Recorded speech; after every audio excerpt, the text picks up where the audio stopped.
YCP హయాంలో సజ్జల రామకృష్ణారెడ్డి ప్రభుత్వ సలహాదారు హోదాలో ఏపీకి షాడో సీఎంగా చెలాయించారు. అటు పెద్దిరెడ్డి రామచంద్రారెడ్డి రాయలసీమ ముఖ్యమంత్రిగా ఫోకస్ అయ్యారు. ఇప్పుడు ఆ ఇద్దరు కీలక నేతలు భూ కబ్జాలు ఇతరత్ర ఆరోపణలు ఎదుర్కొంటూ దాదాపు అజ్ఞాతంలోకి వెళ్లిపోయారట. ప్రభుత్వ విచారణలు వేగవంతం అవుతుండడంతో కేసుల భయంతో ఆ వైసీపీ నాయకులు ఎప్పుడేం జరుగుతుందో అని బిక్కుబిక్కుమంటున్నారట. ఇక ఇడుపులపాయలో జగన్ ఎస్టేట్ కు సంబంధించి కూడా వాగులు వంకలు కలిపేసుకున్నారని వస్తున్న ఆరోపణలు రాజకీయ వర్గాల్లో సంచలనం రేపుతున్నాయి.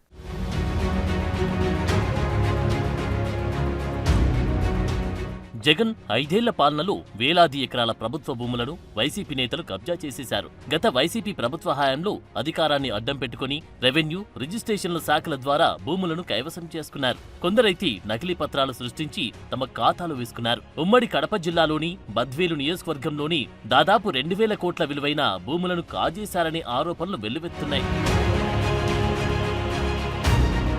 రాజంపేటలో వైసీపీ ఎమ్మెల్యే ఆకిపాటి అమర్నాథ్ రెడ్డి, ఆయన కుటుంబ సభ్యులు ప్రభుత్వ భూముల ఆక్రమణలో అడ్డంగా సాక్ష్యాధారాలతో సహా దొరికిపోయారు.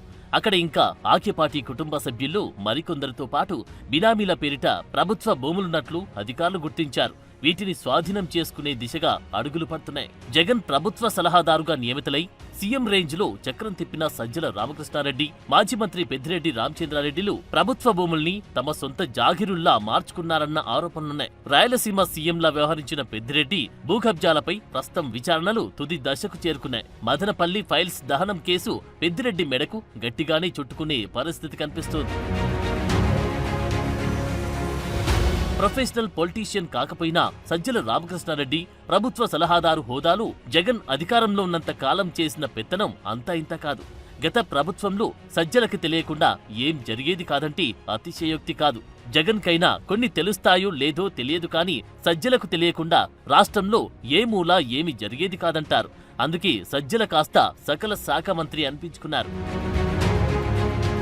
ఇప్పుడు వైసీపీ నేతలపై పెడుతున్న ప్రతి కేసులో నిందితులు కర్త కర్మక్రియ సజ్జల అని స్టేట్మెంట్లిస్తున్నారు. సోషల్ మీడియాలో టీడీపీ, జనసేన నేతలపై బూతుల పంచాంగం మోత మోగించిన వర్రా రవీంద్రారెడ్డిని కూటమి ప్రభుత్వం వచ్చాక పోలీసులు అదుపులోకి తీసుకుని విచారిస్తే సజ్జల రామకృష్ణారెడ్డి, ఆయన కుమారుడు భార్గవ్ రెడ్డి పేర్లే చెప్పారు. వారి ఆదేశాలు, సూచనల మేరకి తాను ప్రత్యర్థి పార్టీ నేతలను టార్గెట్ చేశారని స్టేట్మెంట్ ఇచ్చారు. వైసీపీ నేత సినీ నటుడు పోసాని కృష్ణమురళి ప్రస్తుతం అరెస్టై ఎప్పుడు ఏ జైల్లో ఉంటారు అంతుపట్టకుండా తిరుగుతున్నారు. చంద్రబాబు, లోకేష్, పవన్ కళ్యాణ్లతో పాటు వారి కుటుంబాలపై కూడా ఇష్టమొచ్చినట్లు నోరు పారేసుకున్న పోసాని కృష్ణమురళి పోలీసుల విచారణలో సజ్జల రామకృష్ణారెడ్డి రాసిచ్చిన స్క్రిప్ట్లే తాను చదివానని, తన బూతుల దండకాన్ని సజ్జల భార్గవ్ రెడ్డి సోషల్ మీడియాలో పోస్ట్ చేయించి వైరల్ చేయించాడని చెప్పి ఆ తండ్రి కొడుకుల్ని గట్టిగాని ఇరికించారు. ఎన్నికల సమయంలో అభ్యర్థుల ఎంపిక దగ్గర నుంచి అన్నింట్లో వేలు పెట్టి చక్రం తిప్పిన సజ్జల రామకృష్ణారెడ్డి సైలెంట్ గా చేసిన భూ కబ్జా వ్యవహారాలు ఇప్పుడు కూడా వెలుగు చూస్తున్నాయి. సజ్జల కుటుంబ సభ్యుల అటవీ భూముల ఆక్రమణలపై లెక్క తేలుతోంది. ఆ భూములకు సంబంధించి గత కొద్ది రోజులుగా జరుగుతున్న రీసర్వేలో ఆశ్చర్యపోయే నిజాలు వెలుగు చూస్తున్నాయి. ఇప్పటి వరకు సజ్జల ఫ్యామిలీ 53 ఎకరాల అటవీ భూమిని ఆక్రమించుకున్నట్లు తేలింది. ఫైనల్ రిపోర్ట్ తయారు చేసే పనిలో కడప జిల్లా యంత్రాంగం బిజీగా ఉంది. కడప జిల్లా సీకే దిన్నె మండలం సుగాలిబెడికి వద్ద సజ్జల ఎస్టేట్ ఉంది. ఇందులో 146 ఎకరాల భూమిలో 55 ఎకరాల అటవీ భూమి ఆక్రమించారనే అభియోగాలపై సర్వే చేస్తున్నారు. ఇందుకు త్రిసభ్య కమిటీని ఏర్పాటు చేసి విచారణ జరిపిస్తున్నారు. తనపై వస్తున్న ఆరోపణలు, జరుగుతున్న విచారణలతో సజ్జల రామకృష్ణారెడ్డి ఇప్పుడు అజ్ఞాతంలోకి వెళ్లిపోయారు. అధికారంలో ఉన్నప్పుడు అన్నీ తానై చక్రం తిప్పిన సజ్జల ఇప్పుడు ఎక్కడా కనిపించకుండా పోయారు.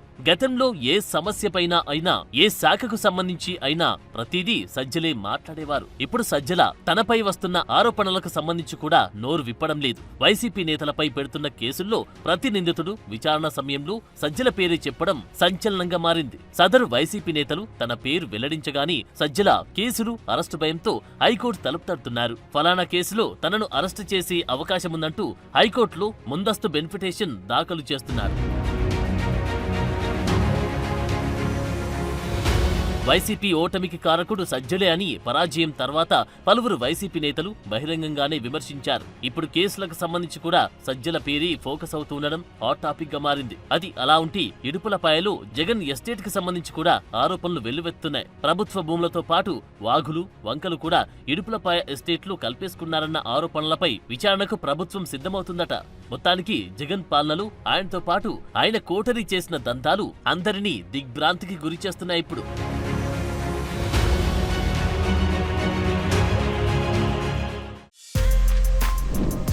For more videos like this, subscribe Big TV channel.